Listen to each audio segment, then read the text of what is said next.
السلام عليكم ورحمة الله وبركاته.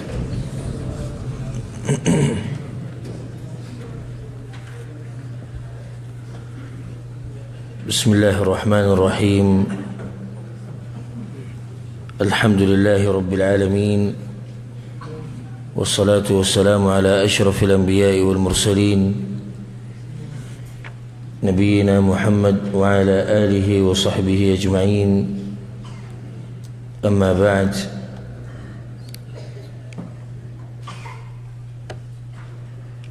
دخوك پیغمبر صلی اللہ علیہ وسلم سیرت منگ بیانو او دا باغی کی تقریباً دیار لسم بیان دے. آخرینی بیان کی او بدرس کی منگ دا خبر بیان اولا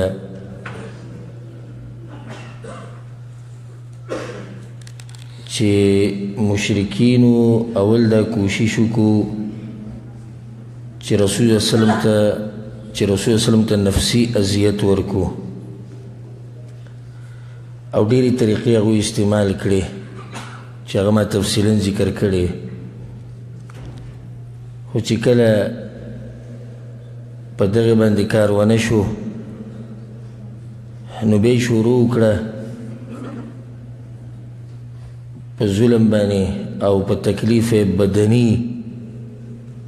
چې بیا مسلمانانو ته او رسول الله وسلم ته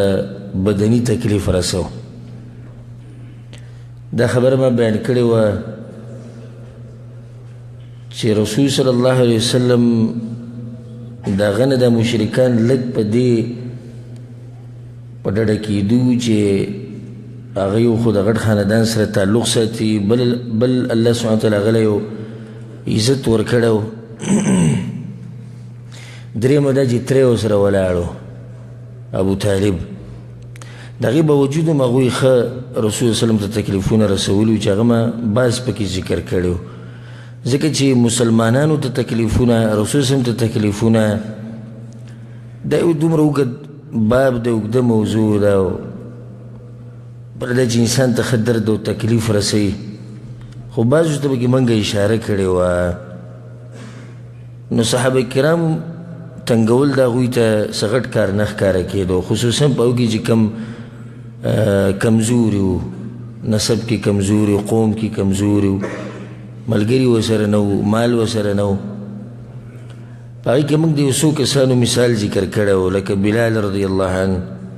او دغه شان عمار ابن یاسر رضی الله عنه چې د هغه پلار یاسر هغه موجلی شوی و، د هغه مور سمیه دا موجلی شوی وه، او دغه شان عبدالله بن مسعود رضی الله عنه هغه ته چې کوم تکلیفونه رسېدلي وو. یو څو مثالونه به نور هم ذکر کو د الله سبحانه وتعالی په توفیق سره. یو به دغه خلکو کې و سعد ابن ابي وقاص رضی الله عنه. سعد ابن ابي وقاص رضی الله عنه د ده سیرت یو ناشنا سیرت دی، او دا په هغه لسو کسانو کې دی چې رسول صلی الله علیه وسلم د دنیا کې د جنت زیری ورکړی. عشره مبشرو کې یو دا دی سعد ابن ابي وقاص رضی الله عنه. په د ده واقع هغه داسې ده، هغه پخپله وایي چې زه یو داسې انسان وم چې د مور سره به ما ډېر ښه کول. فلما اسلمتو، کله چې ما اسلام قبول کو نو دې مور راته ووایي چې ما هذا الدين الذي أراك قد أحدثت، دا کوم دین دی چې تا نوی راوویستو. نو ګوره دې کې یو اهمه فایده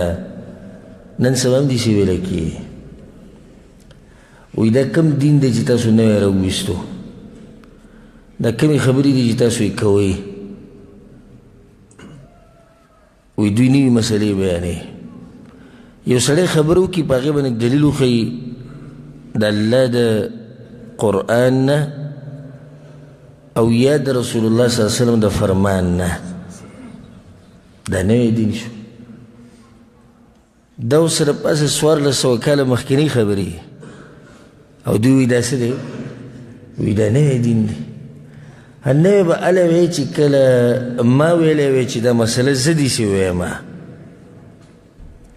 قرآن و حدیث ته مه ګوره صحابه کرامو ته مه ګوره تابعینو ته مه ګوره خو زه ویمه چې دا مسله به داسې کوو دا اوس نوی دین دی نوي مسلې جوړې شو خو چې یو سړی مسله بیان کړي او بیا وایي الله وایي پیغمبر وایي صحابه کرام وایي امامان وایي تابعین وایي وایي دا نوی دین دی نوی خو دغه دین دی کوم چې د قرآن و حدیث په مقابله کې نوی دین خو دا دی دا نوی دین دی او نوی دین خو هغه دی چې یو جماعت جوړ شي 100 کاله یو نیم 100 کاله مخکې دی وایي زمونږ مسلې زړې دي او ستاسو دا نوي دویمه خبره دا بعض وایي دا خبرې موږ چاته نه دي اورېدلې دا کمې چې تا وکړې او تاسو یې کوئ دا موږ نه دي اورېدلې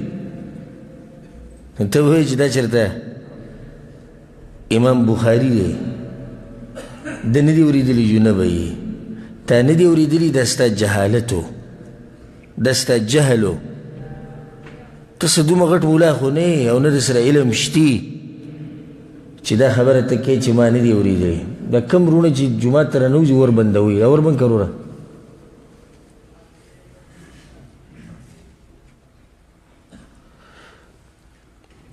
خبره ما څه کوله چې ما نه دي اورېدلي دا ستا جهالت دی نو ته به اوس عالم ته د دې ګناه کوې بلکې د عالم خو تندی ښکل که چې داسې مسلې ته بیانه کړې تا ته نه وه معلومه که چېرته یو حق پرست یو متبحر عالم دا خبر وکړي چې هغه ښه تکړه عالم چېرې دا مسلې نوي دي اوس د دې خبرې بیا هم څه نه څه وزن شتي ځکه چې قرآن و حدیث یې کتلي خو چې اوس عام سړی غریب د څه نه خبر نه وي خپله دنیا کې انښتې او مزدوریانې کوي او پیسې ګټي صرف دغه خبرې او بیا دی یو عالم ته ووایي تا چې راکوې مسلې بیان کړي دا خو موږ نه دي اورېدلي دا چې نه دي اورېدلي ګناه ستا ده چې دې نه دي اورېدلي ګناه ستا د هغه مولا ده چې هغه تا ته دا حق نه دی بیان کړی نو دا دوه اهمې نقطې یادې ساته یو تا ته به لازم خلک دا وایي چې تا نوي مسلې شروع کړې نو دا خبره مخکې هم شوې ده نو سعد بن ابي وقاص رضی ته اولنۍ خبره مور ده وکړه زویه ما هذا الدین الذي اراک قد احدث دا نوی دین دې راوړی چې دا ته څه ګډوډ وکړې نښتی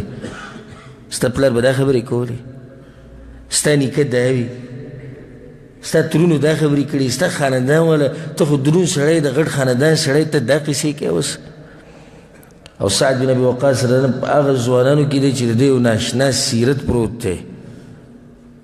او تاریخ داسې انسانان ډېر لږ لیدلي لکه څنګه چې صحابه کرام دي او د دې سیرت ما د الله په توفیق سره تفصیلا بیان کړی دی ځان له هغه واورئ د سعد بن ابي وقاص رضی الله سیرت دلته موږ هغه تفصیل نه شو تللی دویمه نقطه دا شوه یو خو دغه شو چې نوی دین دې راوړو نو دویمه نقطه دا واضحه شوه چې د کومې مسلې چې ته بیانې دا ما نه دي اورېدلي د هغې جواب وشو تا نه دي اورېدلي مطلب خو دا نه چې زما مسله غلطه ده مسله به هله غلطی دی یو سړي چې کله د هغه سره په مسله باندې دلیل نه وي چې دلیل وي بس خبره ختمه شوه ندور مع الحق حيث دار وندور مع الدليل حيث دار دا یو لن قانون زده کوي چې موږ د دلیل سره تاویږو را تاویږو که هر طرف ته تاو شو دا ښکلې خبره ده او لنډه خبره ده د ډېرو خبرو حاصل دی موږ د دلیل سره تاویږو چې کوم ځای ته تاو شو موږ د حق سره تاویږو چې کوم طرف ته تاو شو دې ته پکې نه ګورو چې دا حق خو پلانې وایي دی خو زموږ د جماعت سړی نه دی د پلانې مولوي صاحب دی خو زموږ ملګری نه دی د پلانې خو زموږ دشمن دی د پلانې خو پنجابی دی او د پلانې خو عربی دی او د پلانې انګریز دی دا قصې نشته حق چې څوک بیانوي موږ یې منو او دلیل چې د چا د خبرې یي بس د خبره مضبوطه نو سعد بن ابي وقاص رضی الله عنه مور ویل تا څه کارونه شروع کړي سعد روغ رمټ هلک وي خراب شو نو بس بیا ورته دا ووایي چې یا به خپل دین پرېږدې او یا به زه خوراک او څښاک نه کوم تر دې چې زه به مړه شم نو بیا به ته بدنام شي خلک به ورته وایي چې دا هغه سړی دی چې مور یې خپله وژلې ده ستا دپاره به بدنامي جوړه شي چې دا هغه سړی دی چې مور یې وژلې ده نو خلک به بیا وایي چې دا قاتل دی د مور. نو هغه ورته وایي مورو خبره داسې ده چې دا کوم کارونه چې ته دا مه کوه، زه درته خپله خبره کومه چې زه دا دین نه پرېږدم. زما دغه صفا خبره بیا ورته په صحیح مسلم کې م دا روایت شته داسې چې د مورې قسم وخوړو چې زه به د هغه وخته پورې تا سره خبرې نه کوم چې څو پورې ته واپس د خپل دین ته نه یې راوړېدلی او نه به خوراک او څښاک کو، او ته دا وایې چې ته د مور پلار سره ښه کې. آیا ستا دین تا ته دا خبره ښایي؟ ګوره داسې سبحان الله دا سیرت کې ناشنا فواید دي چې کله سړی بیانوي. بلکل هغه خپل حالت ته چې سړی وګوري چې نن سبا زموږ په معاشره کې زموږ په قوم او ملک کې چې کله څوک حق بیانوي سره څه خبرې کوي دقه شان مخکې شوي، داسې نوي طریقه نه ده.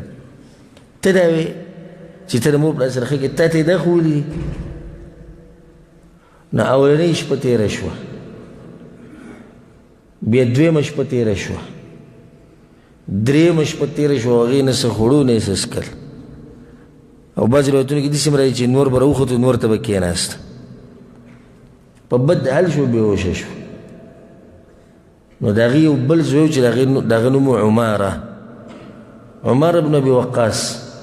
هغه پاڅېدو نو دې مور له اوبه ورکړې چې کله دا د هوش نه د بېهوشۍ نه په هوش کې راله نو خیرې شروع کړې دې زوی ته.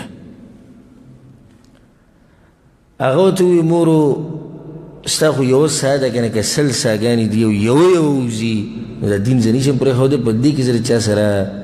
څه ګزاره نشم کولی. دی مسلمان په دین کې چا سره ګزاره نه کېږي، که پلار دی که مور ده که خور ده که رور که ښځه که قام قبیله ملک جبه هر څه دي، وروره په دین کې چا سره ګزاره نه کېږي. دا اعلان د مسلمان دی. اوس څه مطلب دی ستا؟ ودو لو تدهنو فیدهنون، دا خبره ما مخکې بیانه کړې. اے پیغمبره، الله پیغمبر ته اے پیغمبره دوی غواړي که ته لږه نرمي وکړي دوی در سره هم کوي. نرمي مطلب څه چې لږ دین پرېږدي. او هغه داسې چې یو کال هغه ورته څه ووایي، وایي ته زموږ د بوتانو بندګي کوه، موږ به یو کال ستا د دې رب بندګي کوو. او رسول صلی وسلم هغه اوچت انسان او د دې امت هغه قائد، هغه چېرته چا سره په دې باندې سمجوته کولی شي، په دې باندې هغه صلح د چا سره کولی شي چې زه به لږ دین پرېږدم خیر دی؟ نه. ښکلي اخلاق په داود کې استعمالول دا جدا موضوع ده. اوس یو سړی ته وایي چې خلک اسلام ته وایي چې مور پلار سره غلط اخلاق استعمالو، نه ما دا ویلي دي او نه دا چا ویلي دي او نه دا د سعد رضان طریقه وه. ښکلي اخلاق جدا مسله ده، دین پرېښوده د چا دپاره دا جدا موضوع ده. پلار سره ورانې وه، پلاره ښه قدر دې کوم زما په دې سر او زما دپاره تاج یې، د اسمان ستوری یې، نور یې، سپومۍ یې، ټوله دنیا یې، خو دین نشم پرېښودی خفه نه شي. مور ته هم دغه شان، قوم ته هم دغه شان، ملک ته هم دغه شان، دشمن ته هم دغه شان، یار او دوست هم دغه شان. الله سبحانه وتعالی آیتونه نازل کړو. آیتونه څه نازل کړو؟ ووصينا الإنسان بوالديه حسنا. الله موږ انسان ته ویلي چې د مور پلار سره به ښه کې. وإن جاهداك لتشرك بي، او که چېرته دوی کوشش کوي د دې چې تا ته د شرک امر وکړي او تا غلط دین ته راړې، لکه څنګه چې د سعد دا مور لګیا ده، فلا تطعهما، په دې ځای کې وله خبره نه ماني. او دا یو فایدې ده ساتئ چې د مور پلار خبره به د الله په نافرمانۍ کې نه منلی کېږي. اگر که هغوی په دې باندې خفه کېږي، بعض وایي مور څنګه خفه کړم پلار څنګه خفه کړم، نو بیا صحیح ده. یا به الله ناراضه کېږي یا به مور پلار ناراضه کېږي، یو خو به کېږي که نه. چې یو سړی اوس وایي زه الله ناراضه کوم والعیاذ بالله، مور پلار دې خوشحاله شي. بعض مور پلار وایي ګیره لرې که، بعض مور پلار وایي ښځې سره ظلم زیاتی کوه، بعض مور پلار وایي دا تاسې دینداري شروع کړې د دې علماو سره کښېنې او د دې نیکانو خلکو سره ځوان هلکې ځان یې بوډا جوړ کړی. بعض څه وایي بعض څه وایي. نو بعض بچي ته وایي ټي وي راوړه، بعض بچي ته وایي ډیش ولګوه، بعض بچي ته وایي واده دی ډمې وله راوله، بعض بچي ته وایي واده دی نو سندرې پکې ولګوه، ټیپ پکې ولګوه چې موږ پکې بیا سندرې اورو. نو بعض وایي دا راوړه دغه راوړه حرام شي نه ورته یادوي په دې ټولو خبرو کې به مور پلار ته ښه صفا ووایي چې تاسو زما مشران یې زما هر څه خو دې کې راسره مرسته نشم کولی ولې ځکه چې زموږ په زړونو کې د الله سره چې کوم محبت دی دا د مخلوقاتو سره د محبت نه ډېر اوچت دی دې زده که نه ده یوازې به خبره کار نه کي دا به ثابتې څنګه چې یو ځي کې د الله خبره راشي او د مخلوق راشي اوس به ستا پته لګي چې ته د الله سره محبت ډېر کې که د مخلوق سره کې الله سره محبت ډېر کې که د مور پلار سره کې الله سره محبت ډېر کې که د ښځې سره کې الله سره محبت ډېر کې که د قوم او د ملک او د علاقې او د ژبې سره کې بیا الله سبحانه وتعالی دغه آیتونو کې مخکې وایي وصاحبهما فی الدنیا معروفا او په دنیا کې به ورسره ښه کې که ستا د مور پلار کافران ومي که دا مشرکان که دا بدعتیان که دا بېدینه که دا هر څه ښه به ورسره کې خبره به ورسره په نرمۍ کې او په کې ښکلی مثال څوک دی ابراهیم علیه السلام دغه واقع ما تفصیلا مخکې ذکر کړی چې څنګه هغه خپل پلار سره په نرمۍ خپل پلار ورته وجنم دی مړکوم دی زما د مخې نه ورک شي او سره بیا هم په نرمۍ خبرې کولې نو دا د سعد رضی واقع ده د ته تکلیف میلاو شو خو اوس د بعضو صحابه کرامو ته ډېر تکلیف نشي میلاوی دی ولې ځکه چې قوم یې مضبوط او ما دا خبره په اوله کې ذکر کړې چې په هغه وخت کې د دې قوم دپاره تعصب دا ډېر زیات دا خو بیا اسلام دا خبره ختمه کړه نو هلته به داسې کېدو چې یو سړی به لګیا حق به یې بیانو دین به یې بیانو بل سړی به پرې ګزار وکړي یا بل سړي به ورته بدې ردې ووایي نو د ده کوم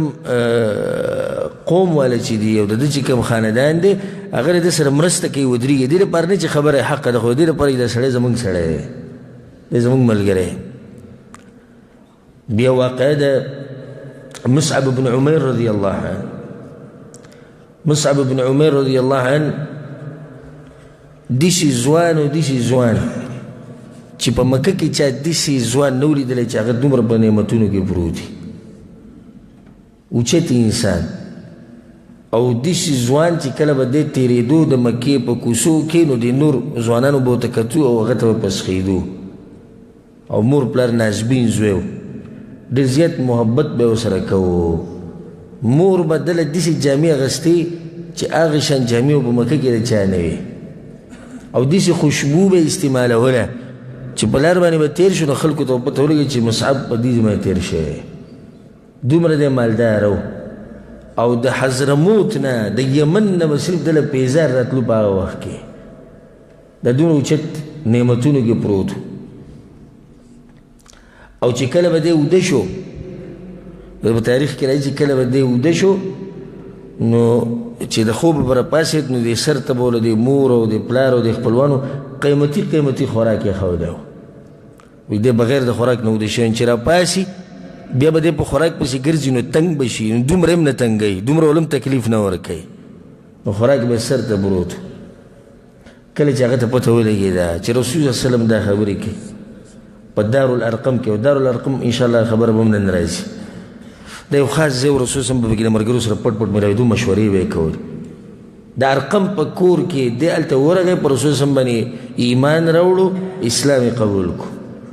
او بیا چې راووتو نو اسلام یې پټ ساتو د مور د یارې نه د قوم د یارې نه نو دی به توره تو وخت په وخت د رسول سره پټ ملاقاتونه کول نو عثمان بن طلحه یو پیر دی ولیدو چې دی لګیا دی مونځ کوي په منځ یې ولیدو او په وخت کې صحابه کرامو پټ پټ مونځونه کول چې د بکندو کې چې د سجي کې به د غره په لمن کې سجي کې به پټ پټ ولاړو ځان له مونځونه کول نو دی ولیدو په منځ باندې فاخبر امه وقومه نو وی د مور ته خبر وکړه قوم ته ور وکړه وی هغه خو نه خراب شي نو بس دی قوم دی وتړو تر دې چې دی بیا پټ ووتو حبشې ته هجرت وکړو انشاءالله د حبشې د هجرت ته مسله به هم نن راځي که وخت و اولنی هجرت چې کله حبشې ته کېدو نو یو پکې څوک و مصعب بن عمیر دی پکې و سعد بن ابي وقاص رضی الله عنه وی ما دی لیدلی و په هغه وخت کې کله چې په ده باندې دا سختې تېرېدې او قوم د ده نه خوراک بند کړی او د ده نه مال اخیستی او د ده نه هر څه اخیستی وی دومره سختې په ده باندې تېرې شوې وې چې د د دې جسم به داسې پټ غورځو لکه د مار هغه پټ چې پټ غورځوي د مار د څرمن دی کنه دا ډېر پټ غورځوي دغه شان به د دې څرمن نه دا پټونه ولیدو دا هغه کس دی چې قیمتي عطر به استعمالول دا هغه کس دی چې قیمتي کپړې قیمتي لباس دا د سره و او رسول صلی چې به کله دې رعایت کو مصعب نو دا به وي ما په مکه کې د ده په شان ښایسته هلک نه ولیدلی او د ده په شان په نعمتونو کې ډوب انسان باندې نه ولیدلی کمزوری شو بدن خراب شو رنګ یې تک تور شو خو بیا یې دا وکړه چې دین یې واغستو او خپله دنیا یې خرڅه کړه دا هغه انسانان دي چې رب العالمین څه وایي من المؤمنین رجال صدقوا ما عاهدوا الله علیه الله په مؤمنانو سړو کې سړي دي هغه لوز چې کوم د الله سره کړی هغه یې رښتینی کړی نو دا هغه خلک دي مصعب رضی الله عنه هغه نعمتونه پرېښودو هغه ښایسته لباس او ښایسته عطر او خوراک او عزت هر څه پرېښودو بیا په احد کې دی شهید شو انشاءالله دا به زه تفصیل به هلته کومه احد سیرت چې کله بیا زه بیانوم د احد په جنګ کې دی شهید شو نو بیا دومره څه نه و چې د جسم پې پټ کړی یو کپړه وه هغه به له په سر واچولو خپې به ښکاره شو په خپو به واچولو سر به ښکاره شو رسول صلی چې ورته وکتو په ژړا شو وایي دغه هلک ته ما په مکه کې د په شان هلک نه و لیدلی وی ښه دا ځوانان وګورئ دا زه ګورئ د هغه کسانو خبر نه کوم چې 40 کاله عمر یې و 50 او شپېته و دا بلکل نوي ځوانان دي ګورئ ښه سعد بن ابي وقاص رضی الله عنه دا وړوکی ځوان و او دا مصعب رضی الله عنه دا ځوان هلک و ځوانانو ته موږ بار بار دا خبره کوو د غوږونه کولاو کوي دې خبرو ته د دین دپاره قرباني دا د ځوانانو کار دی د بوډاګانو کار نه دی بوډا غریب خو طاقت ختم شوی زور ختم شوی جبه پسه شوی دماغ کمزوری شوی مالتی بچو نوسو کړوسو هغو ته اغستی دا سره څه پاتې په دین باندې قربانی کول قربانی ورکول او په دین خاورې کېده د ځوانانو کار دی ګورئ د چا کار دی د ځوانانو کار دی الله سبحانه وتعالی د اصحاب کهف په باره کې ویلي څه یې ویلي چاته یاد دي إنهم فتية آمنوا بربهم وزدناهم هدى إنهم فتية الله إذا زوانان لكانوا إذا مشهران نو بوداغان نو إنهم فتية زوانانو دا دين مخي رسول دا زوانانو كارد إن شاء الله مخي تك الله جوان راكو توفيق راكو دا أسامة بن زيد واقعي چې کله لخکر بو ورسول صلی الله لخکر تیار کړو خو رسول صلی بیا وفات شو او په هغه وخت کې د هغه عمر 18 کاله د لخکر امیر دی او په دې لخکر کې دنه ابوبکر صدیق او عمر بن خطاب او دی په امیرو 18 کالو هلک زمونږ هغه 10 کالو شي عجز غریب دا ټکي ته ختمیږي نه ستړی شو په څه کې ستړی شو په دې موبایل کې ستړی شو په څه کې په خبرو اترو ګپ شپونو کې ستړی شو په کرکټ او په فوټبال کې ستړی شو فلمونو ته ستړی شو په ډرامو ستړی شو په پالتو چکرو باندې ستړی شو په مزدورو کې ستړی شو په مسافرو کې ستړی شو د ښځې په خدمت کې ستړی شو د بچو په خدمت کې بس دغه او رسول صلی الله علیه وسلم چې کوم کسان ذکر کړي عرش په سوري کې ولاړې وشاب افنى حياته وشبابه في طاعة الله وهغه ځوانان چې خپله ځواني خاوري کړي د الله د دین دپاره دغه کس ته چې کله راغی رسول صلی الله ولیدو او حبشې ته تللی و که نه چې راغی په بد حال شلېدلې جامې اغوستې وي یو ځای به پټو بل ځای به پټو دا کپړې به یې سره راښکودې رسول صلی چې ولیدو په ژړا شو ملګرو ته دا هغه مصعب دی وي د ده په شان هلک ما نه ولیدلی په مکه کې نن د دې د جامو دا حل دی د دې د رنګ ته وګورئ تک تور شی د دې د سرمنې ته وګورئ پټونه دې ولیږي د دې د جسم ته وګورئ هډوکې پکې ښکاري دا ټول هغه خلک دي چې دنیا یې خرڅه کړې وه او دین یې اغستی و. یو ځوانو خباب ابن الارت رضی الله عنه. خباب رضی الله عنه دا مریو مری الله سبحانه وتعالی د هغه دپاره په قسمت کې او په نصیب کې د اسلام لیکلی و. ډېرې زیاتې سختې میلاو شوي دي په مکه کې ده ته، او کومو کسانو ته چې ډېرې سختې میلاو شوي دي په هغو کې یو بلال رضی الله عنه دی او یو دا خباب رضی الله عنه دی. د دې دپاره چې دی د خپل دین نه واپس شي، د دې دپاره چې دی دا حق پرېږدي، دومره تکلیف به یې ده د ورکو دی خباب رضی الله عنه ته.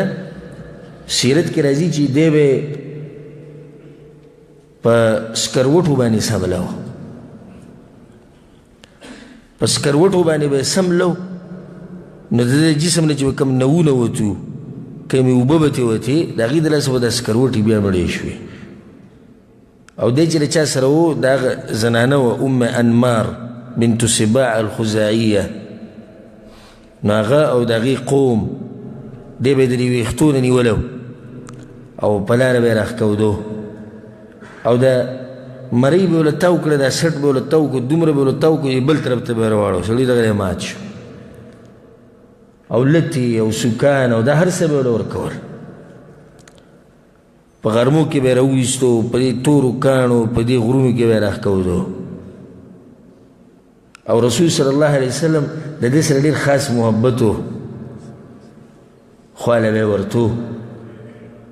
نو یو ورځ رسول صلی الله علیه وسلم د ده خواله ورغی، پټ ملاقات یې ورسره وکړو. خبابه څنګه؟ رسول صلی الله علیه وسلم به تسلي دې ملګرو له ورکول. حالت داسې مؤمن خو هوښیاري او نه چې بس ورپاسه کار کوه، سوچ به کې، فکر. نو رسول صلی الله علیه وسلم دې ځای کې داسې نشي کولی چې ډایرکټ لاړ شي او جنګونه شروع کړي. نو رسول صلی الله علیه وسلم به وخت په وخت و، نو بیا دې دغه دې ښځې ته پته ولګېده د کومې سره چې دی و ام انمار. نو هغې داسې چل وکړو چې اوسپنه یې راواغسته او دا اوسپنه یې په اور باندې سره کړې وه او د ده په دې سر باندې یې کېښوده. بیا دی چې د رسول سره بل پیر له ملاو شو، نو رسول صلی ته یې وویل یا رسول الله نور خیمه خو د سر د تکلیف راته ډېر دی. نو رسول صلی الله علیه وسلم په هغه ټیم کې دعا وغوښته، یا الله د خباب مرسته وکړي او د ده ناصر شي. نو په دې ښځې په دې سر باندې در لاغی. سبحان الله، د کمې سره چې دی و، نو چا ورته دا ووایي چې داغ پې کېده، یعنې اوسپنه ګرمه که هغه پې کېده، د دې سره به ښه شي. نو د خباب ته یې ووایي ته داسې کار وکړه. نو خباب بیا اوسپنه ګرمه کړه او د هغې به دې سره یې کېښوده. الله سبحانه وتعالی څنګه بدل اخلي او الله سبحانه وتعالی څنګه مرسته کوي د مؤمنانو سره. په ده باندې یو پیر ده سخته ډېره زیاته شوه، نو د رسول صلی الله علیه وسلم سره ناست او رسول صلی الله علیه وسلم په ځان باندې څادر اچولی او د کعبې په دې سوري کې ناست او څه ناشنا منظر به و چې دا سختې دي او دا ملګري به راتلو د رسول صلی الله علیه وسلم خواته وخت په وخت. ښه رسول صلی الله علیه وسلم به ښکاره عبادت کو یا نه هېرېدو، بل هغه ته چا څه نه شول، د هغې ما ډېر اسباب مخکې ذکر کړو، خو دا ملګري به د هغه سره وخت په وخت میلاوېدو. نو رسول صلی الله علیه وسلم ته وی یا رسول الله ته الله ته دعا ولې نه کوې؟ ته د الله نه دعا ولې نه غواړې؟ ته زموږ دپاره مرسته ولې نه غواړې؟ دعاګانې وکړه چې دا سخته کمه شي. ته ګورې نه موږ په کومه سخته کې یو. نو رسول صلی الله علیه وسلم کېناستو او مخ یې تک سور شو د غوسې نه. ورته یې وویل خبابه ستاسو نه مخکې چې کوم خلک تېره شوي دي دومره سخته په هغو باندې تېره شوې ده چې په قبر کې به یې ښخ کو او دا سر به یې ښکارېدو، د بدن بعضې څه به یې ښکارېده، بیا به بشاره راوړه په منځ به یې دوه ټوکړې کو. ستاسو نه مخکې چې کوم خلک تېر شوي د اوسپنو په منګزو باندې د هغوی نه به غوښه منګزوله خلکو، د غوښه به دې ټوله لاړه هډوکې به صرف پاتې شو. او په الله ته وایي قسم خورمه خباب وایي دا خبره ساته دا دین به الله ګوټ ګوټ ته رسوي او داسې وخت به راځي چې یو سړی به د صنعا ښار نه روانېږي حضرموت ته به ځي او دومره امن او امان به چې صرف او صرف په د الله نه یېرېږي. بس دا دین به خوري لکه څنګه چې رسول صلی په نورو حدیثونو کې هم دا خبره کړې مشرق او مغرب ته به وایي الله رسوي او رسولی الله سبحانه وتعالی دا دین ګوټ ګوټ ته دا خو اوس موږ کمزوري شو زموږ د کمزورتیا د لاسه چې دی نه هغه دین هغه نشر و اشاعت هغه شان نه کیږي او دا خبره ساتئ چې دین نه کمزوری کیږي خو موږ کمزوري شو دین خو هغه دین دی هغه حق دی خو اوس موږ صرف زموږ دین څه دی خو دغه پنځه وخته لمونځ کوو هغه هم چې کله وکړو کله ونه کړو نو چې دغه زموږ حالات یو نور په ډوډۍ پسې او په خېټه پسې او په شهوت پسې منډې وو نو څه به موږ د دین مرسته وکړو دغه شان یو کس د هغه نوم افلح او هغه د بنو عبدالدار سره غلام و مریو هغه مسلمان شوی سیرت کې راځي چې د به د خپه کې به پړی واچو په خپه کې او بیا به د مکې به د غرونو کې راښکودو دغه شان د صحابه کرامو سره به دا چل کو چې د غوا سرمن یا د اوښ په دې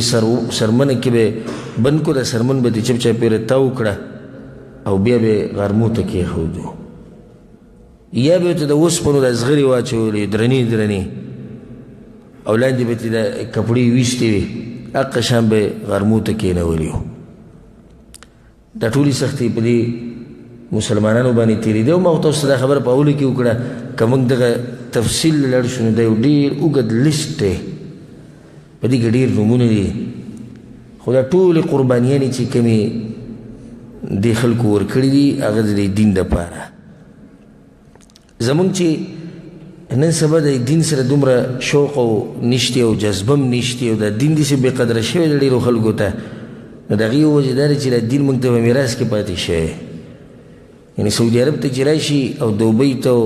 انګریزانو ملکونو ته لاړ شي یو ریال یو ډالر وګټي د هغې اوس دومره قدر وي والله چې مړې کا خو دا ریال ته نشي اخیستی ولې چې سخته پسې تېره کړي او دا دین دی صرف تا ته به دغه وي دعاګانې غواړئ چې زموږ دپاره دغه د دعاګانو درخواستونه به کوي او ناست به صرف دغه دین د دعا کوئ چې ماته نور هېڅ قرباني نشته بدني مالي هېڅ قرباني نشته دین دپاره رسول صلی الله علیه وسلم چې دا سختې تېرې کړي دي دا ټولې د چا دپاره خو زموږ دپاره که نه چې دا حق موږ ته راورسي نو بیا دلته دا فایده اول د رسول صلی الله علیه وسلم په باره کې چې رسول صلی الله علیه وسلم دا سختې تېرې کړي او زموږ دپاره یې تېرې کړي چې دا دین موږ ته واضح شي نو بیا ته څنګه وایې چې کله د رسول صلی الله علیه وسلم حدیث راشي ته زما په مذهب کې شتې او که نه شتې دا انصاف شو او دا د خو په بدله کې ښه کول شو الله په قرآن کې څه وایي هل جزاء الاحسان الا الاحسان الله وایي د خو په بدله کې خلک ښه کوي د خو بدله ښیي نو رسول صلی الله علیه وسلم تا سره ښه وکړو دا سختې تېرې کړې قسمه قسم سختې او مخې ته را روانې دي دا خو ګوره ابتدا ده دا موجب قصه ختمه شو دا خو ابتدا ده په رسول صلی الله علیه وسلم باندې به دا سختې ختمېږي چې کله 11 کال د هجري راشي که نه او د دې دنیا نه رخصت شي نو په دغه ورځ سختې ختمې شي او ځکه رابشي انشاءالله په واقع کې چې کله فاطمه رضی الله عنها جړل او پلار ته ناسته او په هغه باندې ځنکدنو نو رسول صلی الله علیه وسلم ته ویل لور جاړم د نن نه بعد به ستا په پلار باندې سختې نه وي د دې سختو ده سیرت داسې ختم شوی خو نه دا خو اوس شروع شو دا خو تاسو وینئ چې د پیغمبر صلی الله علیه وسلم څومره سختې نورې تېرې کړي دا خو ابتدا معمولي دي دا ټولې دې لپاره چې د حق موږ ته راورسي دین موږ ته راورسي په بدله کې ستا مذهب جدا زما مذهب جدا په بدله کې ستا مولوي صاحب وایي او زما مولوي صاحب نه وایي په بدله کې زموږ جماعت زنده‌باد او ستاسو جماعت مرده‌باد په بدله کې موږ د پلاني امام صاحب په لار یو او بل وایي زه د پلاني امام صاحب په لار د امام اعظم محمد صلی الله علیه وسلم په لار باندې به څوک ځي د ده طریقه به څنګه رانیسو مضبوطه په بدله کې دا وشو چې بعض ګمراه مولیان پیدا شوي دي وی حدیثونه ظني دي ګماني دي شکي دي دا سیله ده د دې چې رسول صلی الله علیه وسلم ښه وکړو سختې تېرې تر دین راورسي نن ته هغه خبرې چې هغه دومره په مشکلاتو موږ ته را رسولي دي هغه تا نن شکي کړي هغه تا نن ګماني کړي کمی خبرې چې به دومره سخته موږ ته را رسېدلي دومره تکلیفونه ول هغوی تېر کړي دي هغه خبرې نن وی د رسول صلی حدیثونه اختلافات پیدا کوي نن هغه اختلافات جوړوي هغه خبرې چې موږ ته دومره په مشکلاتو را رسېدلي نن وی حدیثونو باندې هر سړی مو نه پوهېږي دا خبرې پرېږدی وی دوی به پیغمبر ته به کم مخ باندې مخامخ کېږي په عرض محشر کې او بیا چې دعا غواړي یا الله بس د حوض کوثر اوبه راته نصیب کړي طریقه وله نه منمه د هغه په طریقه عبادت نه کومه زما مذهب جدا دی زما مولا جدا دی زما کتاب جدا دی خو د حوض کوثر اوبه د دې سړي نه څکمه یا الله شفاعت نصیب کړي څنګه ته د هغه شفاعت غواړي او چې د هغه خبره ته څوک بیان کړي نو کله ورته وابي وی کله ورته غیر مقلد وی کله ورته د انګریزانو سړی دی کله د سعودي عرب د حکومت سړی دی بیا داسې نه شول بیا صحابه کرام دا څومره سختې تېرې کړي دا خو ګوره ابتدا د بار بار ویم ګورئ مخکې به ویني په جهادونو کې دوی څومره وجلی کېږي څومره به شهیدان کېږي څومره ښځې به کونډې کېږي څومره ماشومانان به یتیمانان کېږي دا به روان سیرت کې تاسو واورئ دې صحابه کرامو پسې چې بیا سړی لګیا شي او خبرې کوي لکه د شیعګانو د روافظو او بعض نام نهاد مولیان چې هغه لګیا دي د صحابه کرامو شان کمی او به ورپسې خبرې کوي دا د خو بدله ده نو پکار دا ده چې دې پیغمبر صلی الله علیه وسلم دومره سختې تېرې کړې دین موږ ته رسول چې د دا دین موږ د سینې سره جوخ ولګو او دا ووایو چې په دې باندې زموږ هر څه قربان دي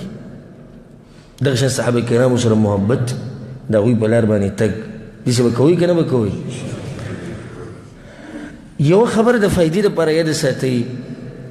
د مکي دور چې څومره هم دی د 14 کاله دې ته که سړی په جوور نظر باندې وګوري نو ټول تربیت دی یعنی رسول سم تربیت کوي تربیت او تربیت کې چې مخې ته یو ملک په جوړیږي د مسلمانانو یو زور په کوم ځای کې مدینه کې د هغې دپاره رسول وسلم ځوانان تیاروي د هغې دپاره الله سبحانه وتعالی تربیت کوي د صحابه کرام او کله چې رسول سم وفات کېدو او واقع به تفصیلا راځي نو په دغه ورځ اخرنی ورځ و د رسول سم په دې دنیا کې او د سحر مانځه ټیم خلک رالو یا رسول الله رسول سم دغه ته ووایه ابوبکر ته وایي چې مونځ وکړي ابوبکر صدیق رضا مخې ته شو مانځه ته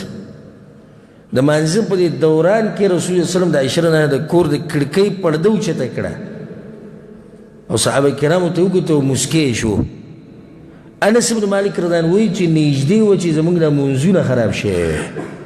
دومره مو خوشحاله شو چې رسول وسلم صحت دومره برابر شوی دی چې کړکۍ نه پرده اوچته کړه موږ ته وکتو ابوبکر صدیق رضا عنه هغه اوچت انسان هغه د ایمان او د احترام نه چې زړه ډک و هغه زر بس شاته راتور رسول ته کړکۍ نه اشاره وکړه وي ابوبکر په خپل ځای پاتې زه نه دروځم دا د رسول سلم اخرنی نظر و خپلو ملګرو ته د مسکې په څه شو مسکې په دې شو چې داسې قوم او داسې ځوانان او داسې سړي مې شاته پرېښودي که سبا له زه نه یم خو دوی بیا هم د عبادتونه د جهادونه د هر څه کوي ځکه چې زه نن نه یم په خپله کوټه کې پروت یم خو جومات دغه شان ډک دی زه په خپل کور کې پروت یم خو هغه د دین هغه زمري راغلي دي سهار مانځله به توره تیاره کړي په دې جمعې کې په دې هر څه کې هغوی راغلي هم په دغه ورځ بیا رسول صلی الله علیه وسلم د دوحا په ټیم کې یعنې تقریبا د دغه وخت نه یو 4-5 ګنټې وروسته رسول وسلم د دنیا نه رخصت شو او لاړ د رب العالمین سره ملاقات وکړو او رسول وسلم څنګه تربیت د هغوی کړی و پته وه چې ما چې کم تخم موږ اچولی و نو هغه تخم را رسېدلی هغه د صحابه کرام دي نو الله سبحانه وتعالی به د دوی تربیت کو په دې مکي دور کې رسول وسلم به د دوی تربیت کو او هلته خو جنګ نشي کولی د جهاد حکم الله سبحانه وتعالی نه کو هر ځای کې الله وایي صبر وکئ صبر وکئ مخ واړوئ د دوی نو بیا الله سبحانه وتعالی په هغه وخت کې د سورة المزمل هم نازل کړی چې د سورة المزمل په اوله کې الله سبحانه وتعالی وایي یا ایها المزمل قم الليل إلا قليلا نصفه أو ينقص منه قليلا أو زد عليه ورتل القرآن ترتيلا الله سبحانه وتعالی دوی ته طریقه وښوده تهجدو تهجد کوئ قرآن وایه په خوږ اواز باندې یعنې یو رابطه ما سره جوړه کړئ دا سخته به م لږه کمه شي رسول صلی ته به کله مصیبت راغی کله سخته راغله بلال رضی بلال اقامت وکړي لږ لمونځ وکړو دا زړه م لږ په ارام شي نو اوس دې کې الله سبحانه وتعالی په هر کار کې حکمت یې الله که غوښتې د کفر او کافران به په دغه ټیم ټول تباه کړی خو داسې الله نه کوله چې د دین څنګه خورېږي په څه طریقه د دې لپاره به قربانیانې ورکړې کېږي الله دا خو وغواړي نو الله ورته دا طریقه وښوي لمونځ کوئ د تهجد په اوله کې ورې لازم و بیا څه شو منسوخ شو او دا مسله موږ د حدیثونو درس چې کوو پای کې موږ تفصیلا ذکر کړی په دغه آیتونو کې د سورة المزمل آیتونه چې مخې ته لاړ شي نو الله سبحانه وتعالی په هغې کې وایي واذكر اسم ربك وتبتل إليه تبتيلا دا الله نوم یادوئ ډېر د الله ذکر ډېر کوئ د دې ذکر سره زړه مطمئن کي که هر قسم سخته ده باندې خو زړه به دې مطمئن شي وتبتل إليه تبتيلا رب المشرق والمغرب لا إله إلا هو رب د مشرق او رب د مغرب دی اشاره دې ته چې د مشرق او مغرب د الله سره د ځمکه او هر څه به تاسو له درکوي خو صبر کوئ دا سره دي مشرکانو سره خو نه دي چې د دوی باچایي ده او خبره ختمه شو رب المشرق والمغرب د هر څه به تاسو ته میلاوي نو بیا ورته الله څه وایي فاتخذه وکیلا هغه وکیل وګرځوئ کارساز یې وګرځوئ په باندې اعتماد ساتئ واصبر على ما يقولون او دوی چې څه وایي په هغې باندې صبر کوئ ځکه چې دا وخت د صبر دی وهجرهم هجرا جمیلا او د دوی نه په ښه طریقه باندې ډډه وکئ دا احکام نازلېدو په مکه کې ډډه ترې وکئ ځان ترې ساتئ خپل دعوت چلوئ صبر کوئ ځان ترې ساتئ خو دعوت به ګوره ودرېږي نه دعوت به رواني دا قربانیانې به کېږي اولنۍ زنانه چې د اسلام دپاره قربان شوې ده هغه څوک ده سمیه رضی الله عنها زنانه شروعات کړی وره ابو بکر صدیق رضی الله په دغه وخت کې دا چل کو کله چې په دې مکه کې د ظلم ډېرو نو دا غلامان مریان وینځې دا به یې اخیستې او دا به بیا ازادولې دومره غټ کار به دغه کو ابو بکر صدیق رضی الله عنه الله سبحانه وتعالی سره زموږ ملاقات په جنت الفردوس کې وکړي د هغې نه بیا مسله د دارالارقم بیانو کور د ارقم حکمت دا او د حکمت طریقه هم دا ده چې په دې حالاتو کې رسول صلی الله علیه وسلم د مشرکانو سره جنګ ونه کړي او بل چې د هغوی سره ښکاره میله هم نه شي ځکه چې بیا مشکلات ښه ډېرې نو تقریبا 4 کاله د رسول صلی الله علیه وسلم د نبوت چې 4 کاله وشو د 4 کالو پورې د رسول صلی الله علیه وسلم به د ملګرو سره پټ پټ میلاوېدو کله په یو ځای کې کله په بل ځای کې نو کله به داسې وشو چې د مشرکان به پرې رالو اچانک نو بس په دغه ځای کې به جنګ وختو او یو پیر دغه شان جنګ وختو رسول صلی الله علیه وسلم د هغه سره ولاړو د سعد بن ابي وقاص رضی الله عنه سره او په دې کې مشرکان رالو نو ګزارونه یې شروع کړو نو سعد بن ابي وقاص رضی الله عنه هغه مشرک له ګزار ورکو اولنۍ وینه چې د اسلام دپاره چا تویې کړې ده هغه سعد بن ابي وقاص رضی الله عنه دی اولنۍ انسان د اسلام په تاریخ کې چې د کافر وینه تویې کړې ده د اسلام دپاره هغه څوک دی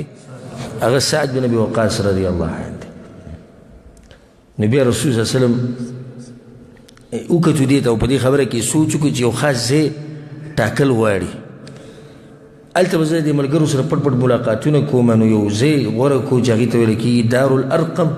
ابن ابي الارقم المخزومي د ارقم ابن ابي الارقم المخزومي چې مخزوم قبیلې سره تعلق سره بنو مخزوم قبیلې سره د هغه کور رسول صلی غوره کړو ستا په کور کې هم ملاقاتونه کوو او دا د دین یو مرکز دی د دین اولنی مرکز چې هغه جوړ شوی د چا کور دی هغه د ارقم کور دی او دې ته ویل کېږي دار الارقم دا د صفا مروه چې صفا په دې غره باندې و او د دې مشرکانو نه لږ پناه و نو هلته به دوی داسې خاص نه راتلو رسول صلی الله علیه وسلم دغه ځای وټاکو د نبوت د میلاوېدو نه 15 کاله بعد یعنې په 15م کال رسول صلی دغه ځای وټاکو او دی وایي چې ملاقاتونه به دلته کوو هر څه به دلته کېږي او د رب العالمین د طرف نه امر هم دا راغی چې تاسو د شپې رابطه د چا سره جوړوئ د الله سره زما سره رابطه جوړوئ نو کار به آسان شي رب العالمین د خلکو صفت هم کړی په قرآن کې تتجافى جنوبهم عن المضاجع الله وایي د دوی د بدنونه اړخونه دا په دې تلایلو باندې نه لیکي د هغې نه لري یعنې انسان حیران شي چې سهر لا دا ظلمونه دي وهل ټکول کنځلې بدې ردي د شپې به بیا خوب نه و بیا به ولاړو رب العالمین ته داسې جوړېږي یو امت او داسې جوړېږي یو قوم چې هغه په الله باندې مین یې موږ مزدوریانې د ورځې وکړو د شپې داسې پراته یو چې که په غوږ په خوا کې راته په سپیکر کې هم چغې ووایي خو نه پوهېږو پرې مزدوریانو دومره ستړي کړي دومره خراب کړي او دا به سهر له دا سزاګانې به وي لکه بلال رضان ته وګوره عمار ته وګوره او خباب ته وګوره دا په دې کاڼو کې به یې راښکودو سیزل به یې وهل ټکول به او بیا به د شپې هغه ولاړو رب العالمین ته کله چې به د شپې د هر څه داسې په ارام شو مدم به شو مشرکان به هم غلي شو مسلمانان به هم غلي شو دوی به رابطه خپله د رب العالمین سره جوړ کړه هغه ته به یې ژړل دعاګانې به یې غوښتې او الله سبحانه تعالی هغوی سره مرسته وکړه او ناشنا مرسته ورسره کړې د هغې تذکره را روانه ده انشاءالله نو زما تاسو ټولو ته نصیحت دی که تاسو دا غواړئ چې ستاسو د مسلې کمې شي او د غمونه مصیبتونه نو د شپې د تهجد په ځان باندې لازم کوئ علیکم بقیام اللیل رسول زموږ د شپې د لمونځ په ځان لازم کوئ فانه دأب الصالحین قبلکم مخکې چې څومره نیکان خلک تېر شوي د هغه ټولو تهجد کړي په هر امت کې ګورئ ښه رسول زموږ د دې سره ګناهونه ختمي د دې سره درجې بلندي او یو پیر جبریل علیه السلام راغی په رسول صم پسې او رسول صم ته وی یا محمد صلی الله علیه وسلم عش ما شئت فإنك میت څومره ژوند تیرې تیره وخو مړ کېږي به واحبب من شئت فإنك مفارقه او د څه شي سره چې محبت کې کوه خو یاد ساته چې ګوره بیا به ترې بیلیږي واعمل ما شئت او چې څه کې کوه چې کوم عمل کې خدای ساته چې فإنك ملاقيه هم دغه عمل سره د قیامت پر ورځ مخامخ کېږي بیا ورته جبریل علیه السلام ووایي دا خبره یاد ساته چې د مسلمان عزت او شرف هغه د شپې په تهجدو کې دی دغه قوم له چې الله د عزت ورکړی او د شرف نه هغه د څه د لاسه تهجد به یې کول زمونږ چې د عزت دغه حل دی نو موږ هغه تهجد هم پرېښود تهجد یو اسانه عبادت دی نو دارالارقم د یو ځای وټاکلی شو د څه دپاره د ملاقاتونو دپاره او د مشورو دپاره دې ځای کې مسلمانان راجمع کېدو د څلورم کال په اوله کې یا په دې منځ کې د بدني تکلیفونه چې کوم مسلمانانو ته میلاوېدو دا شروع شو خو کمزوري و رو رو زیاتېدو د 5م کال په دې منځ کې دومره زیات شو چې مسلمانان حیران شو چې موږ اوس د دې سختو نه به ځان څنګه بچ کوو الله سبحانه وتعالی سورة الکهف نازل کو د الله په هر کار کې حکمت سبحان الله سړی چې په دې ټیم کې سوره کهف ته څه ضرورت دی 3 واقعې دي په سوره کهف کې اصحاب الکهف ذو القرنین خضر او موسی علیهم السلام دا به کشتي که نه په دې صورت کې دا 3 واقعې صورت اوس نازلېږي ولې نازلېږي اولنۍ خبره اصحاب کهف واقعه ده الله اشاره وکړه چې تاسو ګوره هجرت هم کولی شئ لکه څنګه چې چا کړی دی اصحاب کهف والا وَإِذِ اعْتَزَلْتُمُوهُمْ وَمَا يَعْبُدُونَ إِلَّا اللَّهَ فَأْوُوا إِلَى الْكَهْفِ ينشر لكم ربكم من رحمته ويهيئ لكم من أمركم مرفقا. أخو يوبل سدا نسيتكو يوبل تبي وزي جزيو غار تبدأ نوزو ألتب الله سبحانه وتعالى فمنغ رحمو كي دمنغ پر بدا كارسان كي نيو خبر داشوا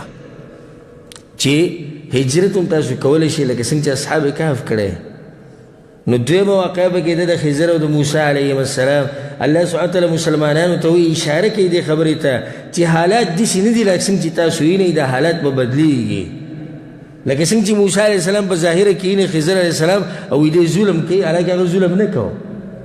حالات خو داسې دي اوس چې زورور څوک دي؟ مشرکان دي، دا خو واضح ده. زور دا غوی ده حالات داسې دي چې مسلمانان به ختم شي. ښکاري دي چې الله وایي نه نه دا حالات به بدلېږي.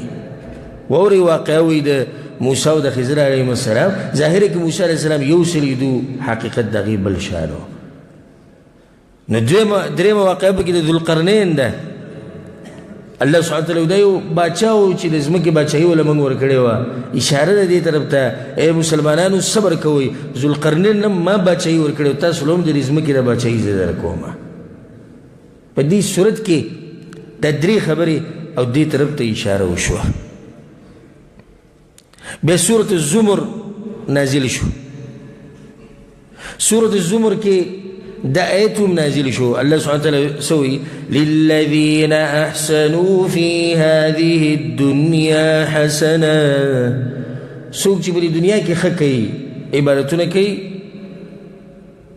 نو هغوی له به هم زه نیکیانې ورکوم، زه به ورسره ښه معامله کوم. الله وایي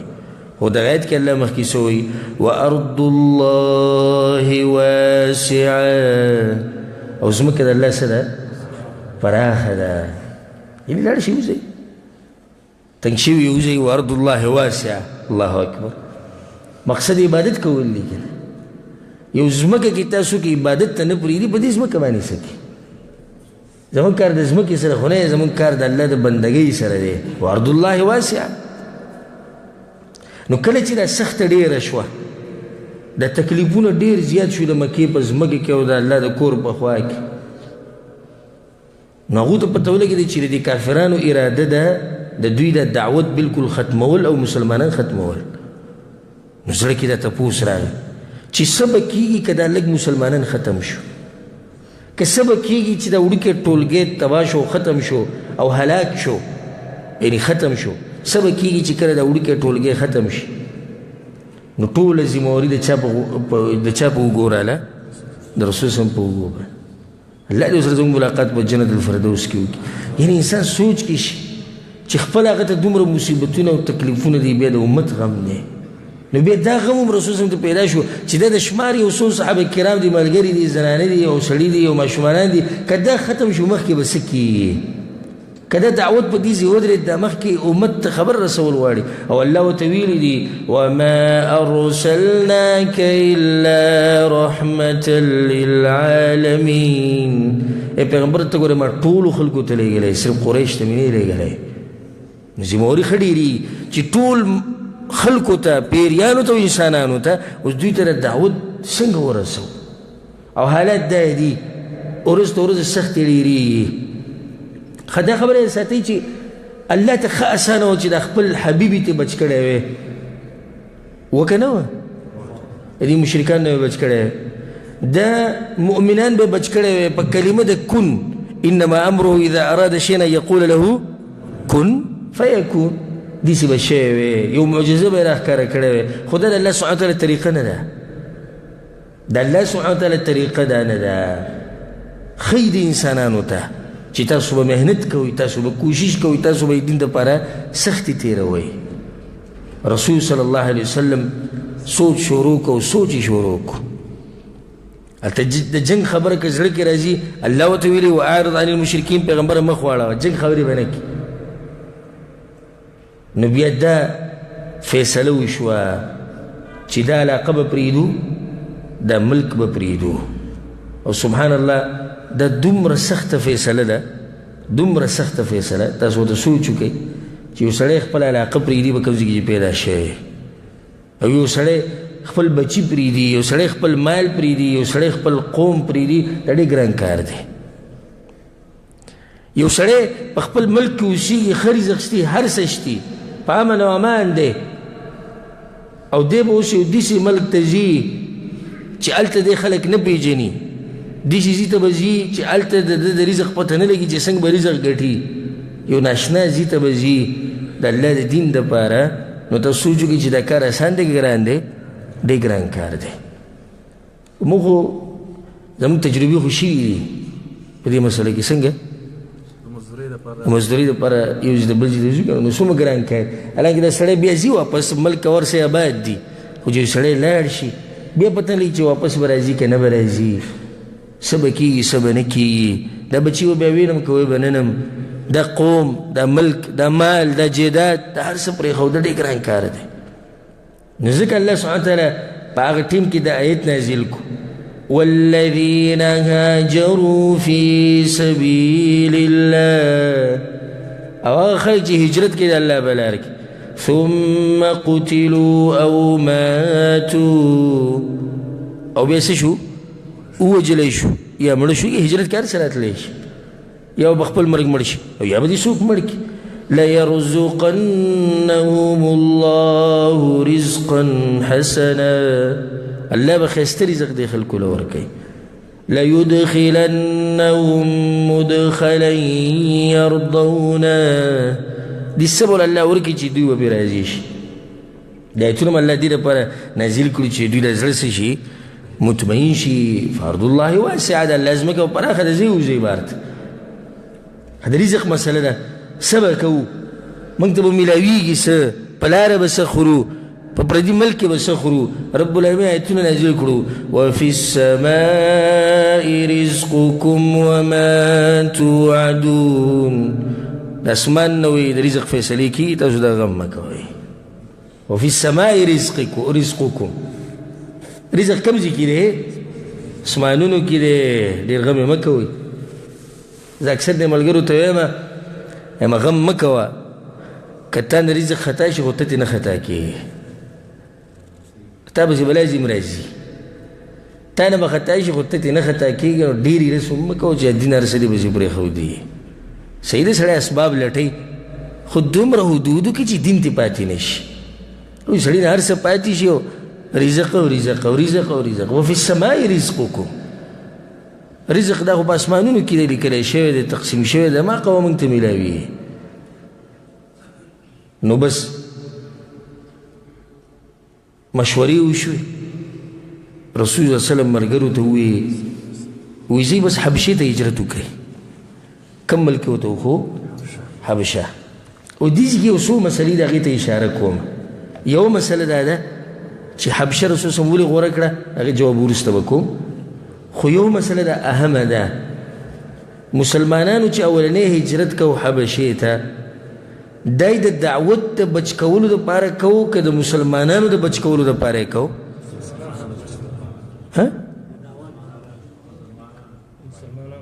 مسلمانانو بچ کولو دپاره، یعنې خپل ځان غم ورسره و د دعوت دپاره.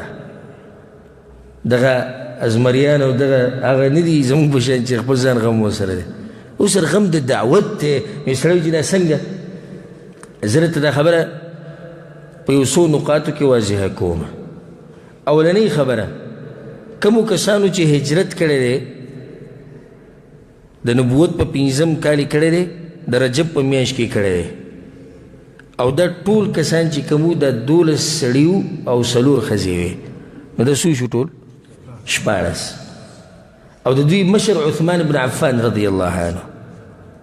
عثمان بن عفان پر رسول صلی مشر کړی وی، عثمان ته د 15 کسانو ته مشر، او د هغه سره د هغه بیبي رقیه بنت رسول الله صلی الله علیه وسلم هغه ورسره وه. او دا دواړه ووتي، رسول صلی الله علیه وسلم ووی چې کله دوی لاړو، وانهما اول بیت هاجر فی سبیل الله بعد ابراهیم ولوط علیهما السلام. دا اولنۍ کورنۍ ده چې د ابراهیم او د لوط علیه السلام نه وروسته دوی هجرت وکړو د الله په لاره کې. اولنۍ کورنۍ هغه څوک دي؟ عثمان رضی الله عنه او د هغه بیبي رقیه د رسول صلی الله علیه وسلم لور. اوس دې ځای کې دې خبرې ته سوچ وکئ چې که بالفرض د هجرت د دې دپاره و چې دا خلک بچ کوي نو بیا به رسول صلی ډېر خلک لیږلی وی دې ته سوچ ته وکړه یعنې ټول چې کوم ځي 15 کسان دي نو دا 15 کسان ولې رسول صلی لیږي دا ټول ملګري به یې لیږلی وی که چې بچ شوی وی دلیل دی په دې باندې چې رسول صلی غواړي چې دعوت بچ شي مؤمنانو به الله حفاظت کوي اگر که دا یو وجه کیدی شي خو غټه وجه نه ده غټه وجه هغه څه ده د دعوت حفاظت ښه بیا دې ته ګورئ چې رسول صلی چې کوم کسان لیږلي دي په دې ټولګي کې نه هغه ټول د قریش نه دي او په قریش کې په غټو غټو خلکو کې دي سوال په زړه کې دا راځي که د رسول صلی مطلب دا وی چې خلک بچ کولی نو بیا خو به د کمزوري لیږلی وی داسې ده که نه ده نو رسول صلی دا خلک سره دي د دوی سره خو قوم شتي د دوی سره مالونه شتي هر څه شتي دوی ولې ځي وجه د هغې دا ده چې کله دا غټ خلک هلته لاړ شي نو دوی به هلته اثر کوي د دوی خبره اثر کوي او دا واضحه ده چې د زورور سړي خبره اثر کوي د کمزوري سړي خبره اثر نه کوي بله پکې دا وجه هم ده چې کله دوی هلته ورسي او نجاشي باچا هغه دوی ویني دا وایي چې دا غټ مخوریز خلک زما خواله راغلي نو دا یو سیاسي مسله شو څنګه یعنی دا خلک راغلي د مکې نه د قریش د سیاستو سره یې نه لګي نو زموږ خواله راغلي که دا دغه تللی وی دا کمزوري نو هغه به ویلی چې دا خو کمزوري دي غلامان دي د خپلو مشرانو نه راتښتېدلي د واپس یې ولیږئ نو دوی یو پناه هلته واغسته به دې خبره ورسېدی که نه چې اصل بنیادي مقصد څه شو دعوت بچ کول دي دوی به هلته لاړ شي دوی به دعوت کې یو بل مرکز به کولاو شي د رسول صلی دې سوچ ته ګورئ څومره حکیم انسان دی یعنی که دلته مکه کې به موږ باندې سخته ډېره شي او حالات بالکل به موږ راتنګ شي یو بل ځای کې به زموږ مرکزي هلته خو به دعوت رواني که نه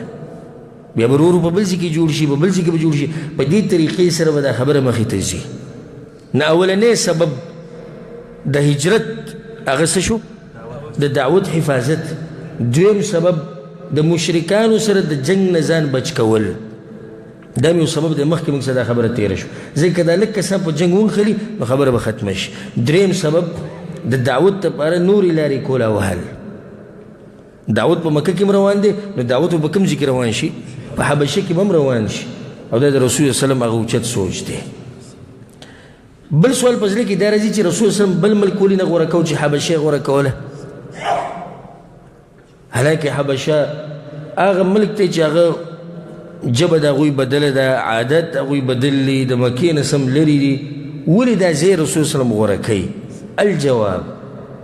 اولنی وجه دا ده چې د حبشې دا ملک دا د مکې نه ډېر زیات لرې دی نو مشرکان ورته رسېدی نه شي په اسانه یعنې که نږدې ملک وی نو دوی به پسې زر ورشي هلته به هم بیا تنګوي او دا لرې ځای دی نو هلته ډېر نشي تنګولی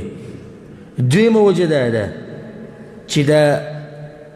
حبشې دا ملک د عربو پیژندو او د دوی سره به تجارت کو نو معروف ملکو ذکر رسول صلی الله دغه معروف ملکو خو او دا خبره لکه امام طبري ابن عبدالبر ابن حبان او نورو علماء کرامو کړي ده چې قریشو به حبشې ته هم تجارت دپاره تلو هغوی به هم راتلو نو دوی د یو بل سره تجارتي تعلقات وو نو دا ملک مشهور و ځکه دغه غوره کړو درېیمه وجه هغه دا ده چې د حبشې د باچا چې کوم دی څوک دی نجاشي د نجاشي خپل نوم څه دی اصحما حبشې باندې چې څوک هم باچایي کوي هغه ته نجاشي ویلی کېږي نو دا نجاشي د خپل څه نوم نه دی دا خو لقب دی لکه په مصر باندې چې به پوخا چا حکومت کوو نو هغه ته به څه وي فرعون نو دته د حبشې باندې د باچایي کړې ده نو دته نجاشي ویلی کېږي نور د خپل نوم څه دی هغه اصحما دی دا اصحما مشهور و چې دا یو عادل باچا دی او انصاف والا کس دی نو رسول صلی الله علیه وسلم ځکه دغه ځای غوره کړو او دی ورته ووایي لو خرجتم الى ارض الحبشه که تاسو ځئ نو بیا حبشې ځمکې ته لاړ شئ فان بها ملک لا یظلم عنده احد هلته یو باچا دی د هغه په مخکې د چا سره ظلم نه کېږي د دې هم دوه فایدې اولنۍ د رسول وسلم لرې سوچ یعنی د باچایانو پته ورته شتي کوم ځای کې څنګه باچا دی کوم ځای کې څنګه باچا دی دین دې ته نه وایي چې ته یو ګوټ ونیسه او الله الله کوه او د دنیا نه ځان مه خبروه. د هر څه نه ځان خبر ساته، په کوم ځای کې څه روان دي څه نه دي روان، د دې هر څه نه ځان خبر ساته. بل ته عالم یې، عالم له خو په کار چې دا څه نه خبرې د هغې په رڼا کې باید یې فتوې ورکوي. نه دی بعضو علماو د دین بس دغه جومات سره تړلی او د مدرسې سره او د جامعې سره. که ته ورته صحیح خبر وکړې یاره بس موږ د دغې نه ځان لرې کړی، موږ دې قصو ګوتې نه وو او موږ داسې او موږ دغه موږ وایو. نه ګوره رسول صلی ته وګوره دا ورته هم معلوم دي چې کوم ملک کې څنګه باچا دی او په کوم کې څنګه باچا دی. دویمه خبره د دې نه دا راووته چې نجاشي په هغه وخت کې مشهور شوی او په عدل او په انصاف باندې، نو ځکه دا خبره په مکه کې هم چلېده. رسول صلی الله علیه وسلم هغوی له اجازت ورکو. او آخرنۍ خبره به ذکر کو، وخت لږ پاتې څو منټه. رسول صلی الله علیه وسلم هغوی له اجازت ورکو، نو دا اولنی هجرت شو چېرته؟ حبشې ته. څو کسان دي؟ 14. تفصیلی څه دی؟ 12 ښځې دي، 12 سړي دي، 4 ښځې دي. مشر پې عثمان بن عفان رضی الله عنه دی او د هغه بیبي هم د هغه سره وه. دوی چې کله ووتو د شپې پټ پټ، رسول صلی الله علیه وسلم پټ وځئ چې قریش ته پته ونه لګي. نو دوی د دریاب طرف ته روان شو، ځکه چې دا ملک ډېر لرې دی، په دریاب کې به سفر راځي. ګوره د الله سبحانه وتعالی دپاره قرباني ورکول، دې ته وایي د الله دین دپاره محنت او کوشش، دې ته وایي قرباني، دې ته وایي ځان خاورې کول. موږ 2 قدمه ځي کې درس له نشو راتلی، موږ 2 قدمه ځي کې جومات ته منزل نشو راتلی، او په دریاب کې بلا سفر کې او د مکې نه به ځي حبشې ته. او په هغه وخت کې چې دا آلات او دا شینه مینه نشته، دا کوم نعمتونه چې اوس راوتي دي. په لاره به څه کېږي څه به نه کېږي. دوی به څومره سفري، دوی به د اوبو په دې منځ کې چېرته دا رزق ورته ختم نه شي، دا توخه ختمه نه شي. کوم چې بیمار شي د هغه سره به ګوره دوی څه کوي. که په لاره کې ورته دشمنان ډاکوان راووتو، هغوی له به څه جواب ورکوي، د هغوی سره به څنګه مقابله کوي. دا ټولې خبرې پکې وې، خو هغوی بیا هم ووتو. لاړو یو بندرګاه وه چې هغې ته به شعیبه ویل کېږي. شعیبه بندرګاه یعنې دغه ځینې به دا کښتۍ مشتۍ تلې. نو هلته الله سبحانه وتعالی دوی دپاره خبره اسانه کړه. 2 کښتۍ دوی ته میلاو شوې، سفینتین تجارتین، چې هغه د تجارت دپاره روانې وې حبشې ته. د دوی پکې ځای جوړ شو، دوی کېناستو، سواره شو، په 2 کښتو کې روان شو. قریش ته پته ولګېده چې سړي ووتي کسان. لاړو حبشې ته، په ډاري کې چې خپلې سورلۍ او سامانونه هر سره وویستو، د دوی پسې روان شو. خو کله چې هغوی د دریاب غاړې ته راورسېدو، نو هلته د خلکو خبر ورکړو چې داسې کسان راغلي وو، خو هغوی تللي، خو وختي په کښتۍ کې سواره شوي، 2 کښتو کې وتلي. نو دوی ته پته ولګېده چې اوس پې زموږ وس نه راشي.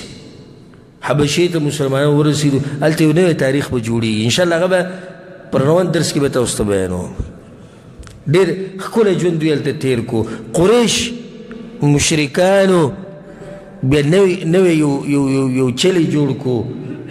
یو مکر، یو دوکه. هلته لاړو د نجاشي سره ملاقاتونه وکړو او هغې یعنې پرې خبرو کې راوستو چې دوی سره وران شي. هغې تفصیل به انشاءالله مخې ته راځي پر روان درس کې. بله دا چې رسول صلی الله علیه وسلم په مکه کې د قرآن تلاوت وکړو کله چې دوی لاړو. رسول صلی الله علیه وسلم ښه ښکاره په مکه کې د قرآن تلاوت وکړو، مشرکینو ټولو سجدې ولګولې قرآن ته. او دا واقع به انشاءالله تفصیلا پر روان درس کې بیانو چې دوی د سجده ولې ولګوله او د دې سجدې لګولو څه اثرات شو په مشرکانو باندې او څه اثرات شو په مؤمنانو باندې، خصوصا په هغه مؤمنانو باندې کوم چې په کوم ځای کې وو، په حبشه کې وو. هغوی ته خبر بل شان ورسېدو، د هغې بیا بله نتیجه راووته. انشاءالله دا مسلې به پر روان درس کې تفصیلا ذکر کوو. الله سبحانه وتعالی دې موږ له توفیق راکړي چې د رسول صلی الله علیه وسلم په دې سیرت باندې عمل وکړو. الله سبحانه وتعالی دې موږ له توفیق راکړي چې د رسول صلی الله علیه وسلم په نقش قدم روان شو. او الله سبحانه وتعالی دې موږ ټول څنګه چې په دې مبارک جومات کې یو ځای کړي وو، دا شان د الله سبحانه وتعالی موږ په جنت الفردوس کې د خپل خوږ پیغمبر محمد صلی الله علیه وسلم سره یو ځای کې. هذا والله اعلم، وصلى الله على نبينا محمد وعلى آله وصحبه أجمعين.